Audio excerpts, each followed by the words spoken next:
पहलगाम दहशतवादी हल्ल्यानंतर पाकिस्तानला धडा शिकवण्यासाठी भारताने काही कठोर निर्णय घेतले। भारताने पाकिस्तानशी असलेले सर्व व्यवहार बंद करण्याचा निर्णय घेतला। भारत आणि पाकिस्तानमधील व्यापार आणि हालचालींचे दोन प्रमुख मार्ग अटारी आणि वाघा सीमा बंद करण्यात आल्या आणि यामुळे भारत आणि पाकिस्तानमधील व्यापारी संबंधांमध्ये तणाव वाढला। या तणावाचा भारतातील काही वस्तूंच्या किमतीवरही परिणाम होण्याची शक्यता आहे।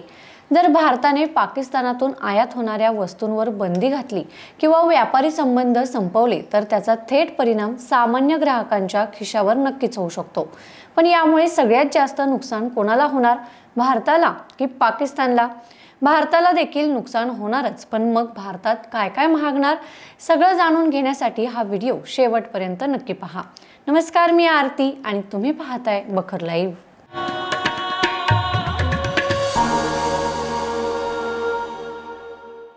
भारत पाकिस्तानकडून अनेक वस्तू खरेदी करतो। दोन्ही देशांमधील व्यापार पूर्णपणे थांबला तर केवळ पाकिस्तानच अडचणीत येईल असं नाही, तर भारतातही अनेक गोष्टी महाग होऊ शकतात। तर त्या कोणत्या वस्तू आहेत ज्या महाग होऊ शकतात? व्यापारातील स्थिरतेमुळे महाग होणारी पहिली वस्तू असू शकते सैंधव मीठ। भारतात येणारं सैंधव मीठ फक्त पाकिस्तानमधून येतं। भारतात उपवास आणि सणांमध्ये सैंधव मीठ मोठ्या प्रमाणात वापरलं जातं, तर पाकिस्तान सोबतचा व्यापार थांबला तर या मिठाच्या किमती वाढू शकतात। भारत पाकिस्तानमधून मोठ्या प्रमाणात सुकामेवा खरेदी करतो। सर्व व्यवहार बंद झाल्यास भारतात सुक्यामेव्याची किंमत वाढू शकतात। तथापि भारत फक्त पाकिस्तानमधून सुकामेवा आयात करत नाही, यासाठी भारताकडे अनेक पर्याय आहेत। भारत पाकिस्तानमधून चष्म्यांमध्ये वापरल्या जाणाऱ्या ऑप्टिकल लेन्स आणि काही कच्चा माल देखील आयात करतो। कमी बजेट असलेल्या चष्मा उत्पादकांसाठी हे विशेषतः उपयुक्त आहे। जर आयात थांबली तर अल्पावधीत किमती वाढू शकतात। सिमेंट, दगड आणि चुना यांसारखी उत्पादने पाकिस्तानमधून सीमावर्ती भागात आणली जातात आणि ग्रामीण भागात आणि सरकारी बांधकाम प्रकल्पांमध्ये वापरली जातात। तसेच चामड्याच्या वस्तू देखील आयात करतो, पण भारताकडे यासाठी देशांतर्गत पर्याय आहे। परंतु लॉजिस्टिक खर्च आणि पुरवठा साखळीत काही अस्थिरता असू शकते, त्यामुळे याही वस्तूंच्या किमती वाढण्याची शक्यता नाकारता येत नाही। पाकिस्तानातील हस्तनिर्मित चामड्याच्या वस्तू आणि पारंपरिक कपडे, विशेषतः भरतकाम केलेल्या कापड आणि दुपट्टे यांना भारतीय फॅशन आणि बुटीक बाजारात मोठी मागणी आहे।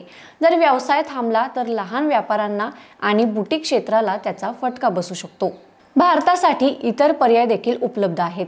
ग्राहक पाकिस्तानमधून आयात केलेल्या वस्तूंऐवजी भारत किंवा इतर देशांमधून आयात केलेल्या पर्यायांचा वापर करू शकतात। स्थानिक पातळीवर उत्पादित वस्तूंचा वापर करून देशांतर्गत उद्योगांना पाठिंबा देण्याची ही एकही संधी आहे।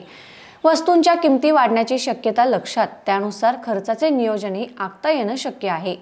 एकंदरीतच काय, यामध्ये कोणाचं जास्त नुकसान होणार, तर भारताकडून महत्त्वाच्या वस्तू पाकिस्तानमध्ये निर्यात होतात, जसं की औषधे, चहा, कॉफी आणि मसाले, कापूस आणि कापड उत्पादने अशा अनेक महत्त्वपूर्ण वस्तू, दैनंदिन आयुष्यात लागणाऱ्या वस्तू भारतातून पाकिस्तानमध्ये जातात। त्यामुळे हे व्यापार व्यवहार बंद झाल्यानंतर तणावामुळे पाकिस्तानला सर्वात जास्त नुकसान होईल असं आर्थिक तज्ज्ञांचं मत आहे।